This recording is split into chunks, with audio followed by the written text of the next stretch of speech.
Yet another carrot-eating Peter Jackson cameo. These assassins are terrible at sneaking up on their victim. Or were they hired by the real assassins to serve as decoy assassins, maybe? I should introduce myself. My name is Gandalf. Unnecessary flashback is unnecessary. You are the heir to the throne of Durin. Man, does anyone in Middle-earth do anything at all without Gandalf putting the idea in their head? Is Middle-earth just Gandalf's personal life-size dollhouse? Beneath the feet of a fire-breathing dragon. I can't stress enough how much light this conversation sheds on the events we saw in the first film. It's zero. And they run down by a pack of orcs. You could maybe try calling the Eagles. I mean, it can't have gotten too far away since they just dropped you off a little bit ago. Here's another reason the books don't matter, when the filmmakers can't insert just one sentence explaining why the Eagles could only take them so far. And that's all it would have taken. He will help us, or he will kill us. Why does Gandalf waste time acting like the bear beast thing isn't Beorn, the owner of the house they decide to go to in order to seek refuge from the bear beast thing? You know what would have really helped in this situation? Someone who knows magic. None of the other dwarves saw this? Oh good, more fleshed out villain characters that either barely appear in the book or aren't in the book at all. Awesome. That probably won't add to the bloat at all. Also, this bold guy is a discount Azog. He looks exactly like Azog, but with metal in his flesh. No man, I'm off it. Made me blind in one eye. There are others like you. Once there were many.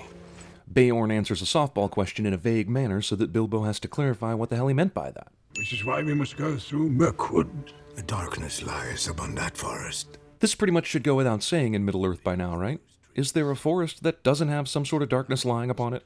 I don't like dwarves. They're greedy. But I usually save such opinions until I've already been a good host by serving food and drink to them. Is there no way around? Not unless we go 200 miles north. Middle-earth uses miles for distance measurement. We interrupt this unnecessary Hobbit sequel to bring you The Lost World Jurassic Park. Oh, come on, how did Bilbo get access to his sword after being spun into a cocoon?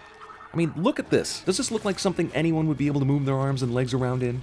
Also, Bilbo would have had to have easy access to his sword to be able to unsheath it while inside a cocoon, and he clearly didn't have it out when he got caught in the web. Fortunately for Bilbo, the spiders dragged all the dwarves to one place before eating them, making them easier to rescue, because everyone knows spiders prefer to eat family style. Nearly every f***ing spider has to go check and see what that noise was. It's also fortunate that there are all these layers of spiderweb to catch each of the falling dwarves and ease them to the ground, especially considering the spider that Bilbo just stabbed fell down and hit the ground hard. Oh come on, that thing fell and bounced and is definitely lost forever. If you're gonna say the ring wants to be found because it has a mind of its own, then it shouldn't ever fly out of his control in the first place. Oh look, Legolas is in this movie. Is Batman in it too? Or 007? It's my wee lad, Gimli. You know, from Lord of the Rings, the popular series of books and movies? We are witnessing the George Lucasification of Peter Jackson with these Hobbit movies. There's no doubt about it. It always is. Aren't you going to search me? I could have anything down my trousers. That's a pickup line I have not tried, but I'm going to now. Oh god. Because she's f***ing hot. Also, why does Legolas give a shit that this dwarf is staring at her? Does he know that this very unlikely elf-dwarf love story is about to happen? I told him he could go ishkakve on Dognol. How is an elf supposed to do that? Why do you linger in the shadows? I was coming to report. Toriel is hiding from view for no reason so that we could have this manufactured suspense moment. There are always unguarded gates, aren't there? Unlikely elf-dwarf love story. I have walked there sometimes. Beyond the forest and up into the night. Good God, this movie is 2.5 hours, and now we know why. These empty barrels should have been sent back to Esgaroth hours ago. The bargeman will be waiting for them. Bilbo shows up at the exact moment the elves talk about the barrels and where they go, and luckily they were speaking English and not Elvish. Bilbo! What? Shh! There are guards nearby! Obviously there aren't. Theme park water ride action sequence. Is this the unguarded gate that Bolg was talking about? Because this shit is heavily guarded. In fact, it takes all of them getting distracted by Bilbo and the dwarves in order for the orcs to make an attack. Were the orcs expecting this? Bolg yells after them, and there are instant orcs waiting for the dwarves downriver. Wait a minute, that sounds like Keely falling into a barrel. Also, this orc has to growl just before killing her, and stabs at nothing in particular. Staple sword. Oh good, this orc had an axe. Exactly the tool I'll need later when we chop a log. Everyone with an axe has the current carrying their barrel to the exact spot they need to make this happen. Also, the B team of orcs were really heavy on axes, weren't they? When we saw the battle start, most of them had swords, bows and arrows, maybe a mace, but axes didn't come into play until the dwarves needed them. Everything this sequence is and stands for. These dwarves had a spare barrel floating down the river with them and were able to keep it around just in case this shit happened. Movie wants to have a sense of danger in some moments, but in other moments do this shit. Orc raises his you sword twice to kill Legolas so that Thorin can kill the orc. So you're telling me that Toriel was running toward Legolas, saw this orc, and measured her shot so that she could deflect his arrow? Also, how convenient is it that she pulls off this badass shot instead of killing him, since Legolas wants to keep this orc alive anyway? Discount Inigo Montoya. A shadow that grows in the dark. How much of this movie's runtime is devoted to veiled references to Sauron? I'd wager it's at least 20 minutes. You were tracking a company of 13 dwarves. Not 13. The black-haired archer.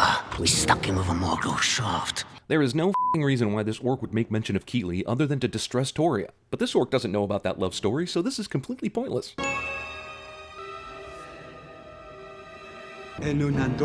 Well, we assumed she didn't return, or else this story would be stupid. Come on now, lads. Turn out your pockets. Because you all surely have loose change in there after all the shit you've been through in the last movie and this one. There we are. All in order. Not so fast. Yet another bullshit false conflict that bogs this movie down to a nearly 3-hour run length. It seems like these guys have dumped enough fish to see some dwarves, but when Alfred tells the guys to stop, it looks like no fish have been dumped out of the barrels at all. They're being led on by troublemakers. Then we must find these troublemakers. There was a huge pause in the conversation while the master got up, walked out of his bedroom, and halfway down the stairs before responding. Stephen Colbert 1, Tom Bombadil 0. Human Rube Goldberg messaging system. Cute scene, but how the fuck did they know where to swim to get here?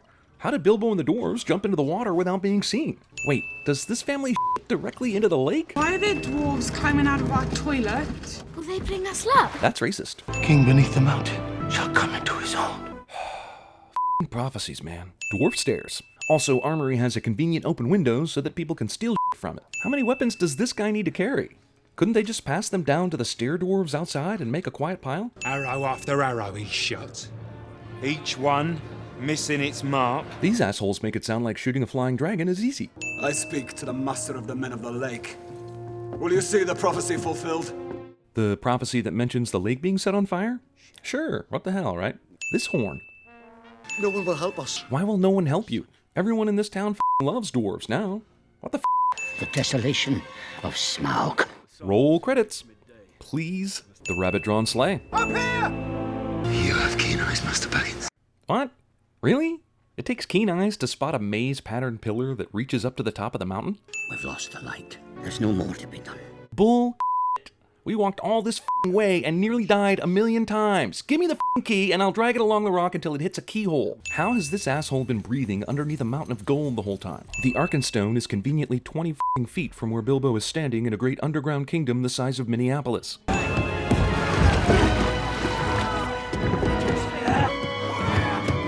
Oh, come on. How did these assholes know Bard would be running through here? Lake Town is a twisty nightmare of directions, and they were hiding out here for whatever reason? Holy shit. Gandalf's gonna need a lot of eagles to get out of this jam.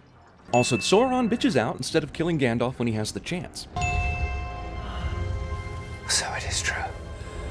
The Black Arrow found its mark. Bilbo seriously says out loud the one weakness the dragon has, and is out of this world fortunate the dragon didn't hear it properly. Again, the Arkenstone magically finds its way to an area right next to Bilbo. So here's Boffer looking for Kingsfoil, which we remember him going out to get 20 minutes ago in movie time. And it's perfect timing because the orcs see him and know which house to attack. Here's the problem. When Boffer first started looking for this weed, Bard was still in his house. Since that time, Bard runs out, gets captured, the orcs arrive much later, and this asshole is just now finding Kingsfoil? And since Bard says, "We feed it to the pigs," this should have taken like 5 minutes at most to find. Damn it, elves, do you ever arrive before an attack? Maybe if there were fewer than 13 of these dwarves, I might actually care that one of them is about to die. Oh, now we see why it took so long for Boffer to get the Kingsfoil. It's so that She-Elf could save Handsome Dwarf and serve the love story. Also, if Toriel doesn't show up, how do they expect to use the Kingsfoil? It looks like it requires a lot of chanting and special elf leg rubbing and glowing. Dragon that can smell dwarves even when they're outside the mountain can't smell them when they're right underneath them. Eon's old dragon is fooled by the old "hey, look over here" gag. It's almost like they wrote the script for the dwarves to escape and then designed the set to match. Jesus, it's like the world's most elaborate dragon escape system built centuries in advance of its being needed. Oh no, I sure hope Legolas lives through this. Oh wait, he's in Fellowship. So this is a pointless bit of fluff. Fire-resistant, fire-escaping rope. How is Smaug not affecting this rope in any way? His sheer size should tangle the series of ropes coming down this shaft and thus affect Thorn's descent. Also, use your fire, dude! Or why not just cut the rope with your talons? Make him fall to his death. Here's this trick I learned where I can balance a dwarf on my mouth. The only problem is it takes me a really long time to kill anything while I'm doing it.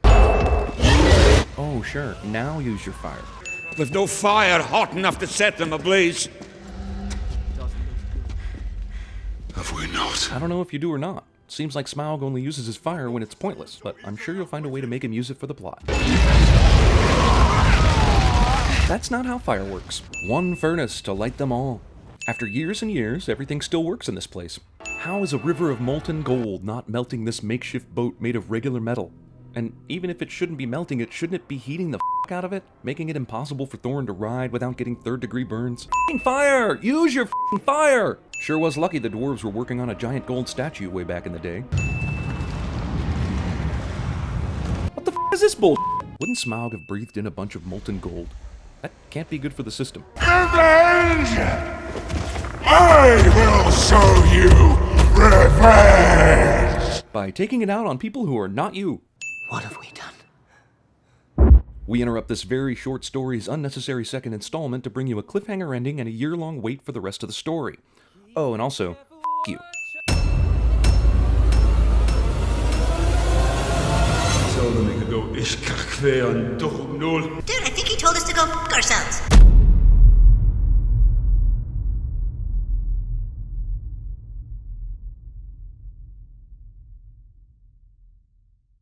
Ooh, sounds delish. Let me just toss some jeans on and wait a minute. Who is this? Where's Fitz? Where's Fitz? Where's Fitz? I don't know. I want to go home. I want my mother. Hello? That sounds like a pig fainting. You look like a gelfling. Smell like gelfling. Maybe you're gelfling. My name is Khan. There is something about you. Something you carry. Something made of gold. I love gold. The look of it, the taste of it, the smell of it, the texture. I love gold so much that I even lost my genitalia in an unfortunate smelting accident.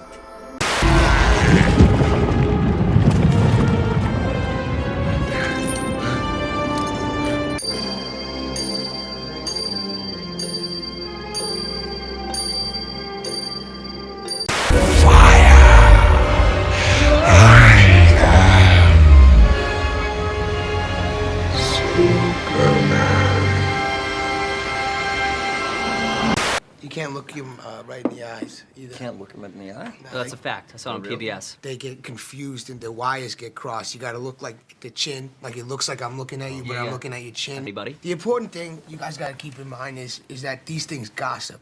They get together and they gossip. They are very ornery, by the way, so you gotta be very careful with these little guys. Okay. Safety first. Safety is first, all right? I want somebody with a tranquilizer gun ready to knock this out. The thing is, this is their gift, okay? They're built to be thrown like a lawn dart. They're top heavy like a lawn dart, so they're built for accuracy. Oh my God, can we bowl with this guy? That's his brother, Robbie. His brother's the bowling ball. The brother, you put a skateboard on him, you strap him to a skateboard, you toss him down an alley at some pins. No that's interesting. You seem familiar with my name. We don't know a thing about each other. I don't know where we're meeting. I don't even know your name. I know you're an army doctor and you've been invalided home from Afghanistan. I know you've got a brother who's worried about you, but you won't go to him for help because you don't approve of him, possibly because he's an alcoholic, more likely because he recently walked out on his wife. And I know that your therapist thinks you're limp psychosomatic, quite correctly, I'm afraid. It's enough to be going on with, don't you think? The name's Sherlock Holmes and the address is 221B Baker Street. Afternoon.